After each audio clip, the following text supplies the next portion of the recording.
Secret information. Famous anonymous hackers have revealed the elimination of George Soros has begun. Women's March, Ukraine conflict, and more.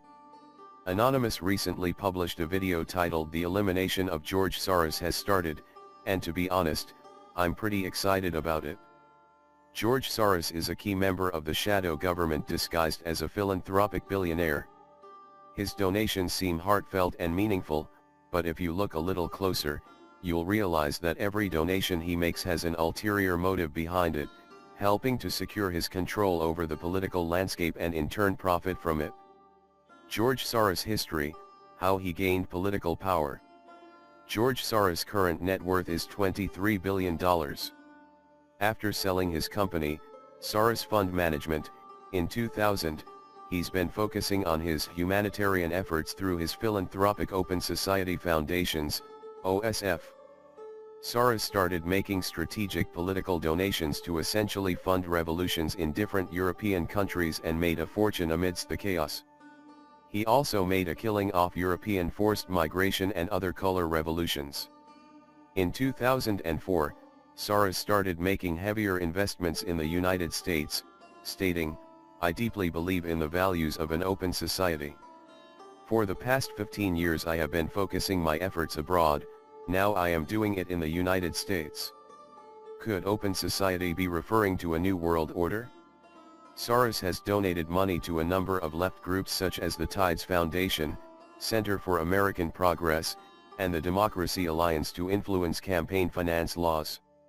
As a result, any Democratic politicians that don't support or express progressive narrative either receive cuts to their funding or are targeted by the media. This would be easy for Soros to influence, as he uses OSF to funnel money into media matters, which directly contributes to mainstream media outlets such as NBC and the New York Times. Source: Soros also heavily funded many of the Black Lives Matter movements. Don't get me wrong, I'm a strong advocate for equality and am happy to see people supporting one another. However, Soros' investments in anti-discrimination movements seem to be politically driven, intent on stirring up conflict.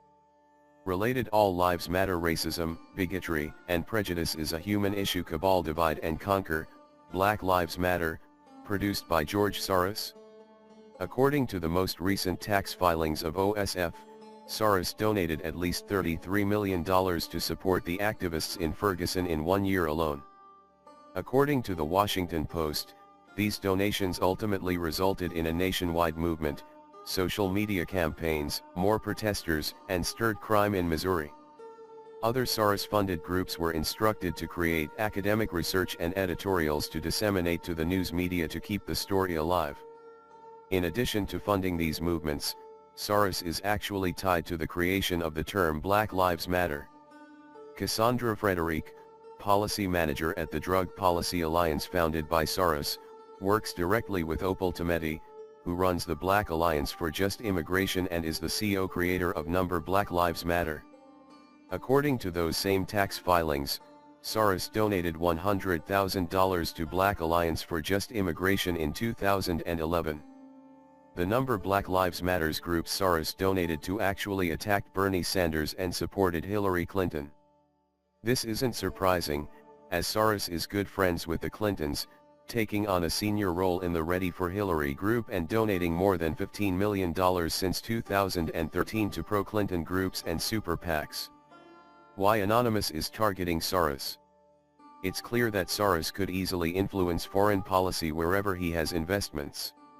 In a 2014 CNN interview, Soros actually discusses his ties to the conflict in the Ukraine. CNN host Fareed Zakaria asks Soros, "First on Ukraine, one of the things that many people recognized about you was that you during the revolutions of 1989 funded a lot of dissident activities, civil society groups in Eastern Europe and Poland, the Czech Republic. Are you doing similar things in Ukraine?"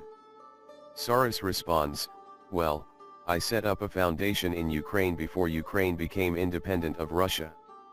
And the foundation has been functioning ever since and played an important part in events now." Just to be clear, the events he is referring to are the conflicts and war that occurred in the Ukrainian region of Donbass, which resulted in over 10,000 casualties, the displacement of over 1.4 million people, and even a plane crash that killed 298 passengers. This was good news for Soros though, because he profited from the chaos yet again, including the acquisition of the state-owned energy monopoly, Naftogaz. Anonymous discusses Soros' link to the conflict in the Ukraine and how he was partially responsible for the Western-led coup that overthrew the democratically elected government of Ukraine. Anonymous also points out the relationship former U.S. Vice President Joe Biden held with the natural gas company in the Ukraine.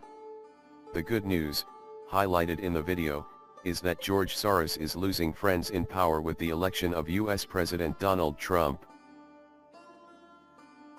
Thanks for watching. Like and share, and don't forget to leave your comments.